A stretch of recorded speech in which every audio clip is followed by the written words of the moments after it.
我咧嚟咗個地方，呢個地方係一間賣機械錶嘅地方。男人始終都要有隻錶。係啊，我呢度基本上有40幾個牌子，咁牽涉到國家真係好似你話齋有10幾個有。喂，呢隻錶就好有特色喎，大家即係睇下。呢隻你可以係行走的賭場，英女王錢幣嘅錶，將個錢幣劏開咗一半，中間放個機芯落去。咁呢隻都係一隻機械錶嚟。而家好興用唔同石料去做錶。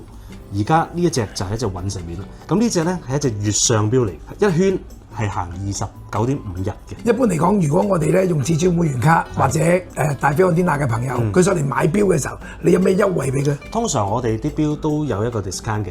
咁如果係你啲 fans 啊，或者係你啲會員啊，咁上到嚟嘅，可以喺 discount 之外再俾多個9折嘅。大部分款式係啦。但係呢個真係好消息嚟，對我嚟講起碼係先啦。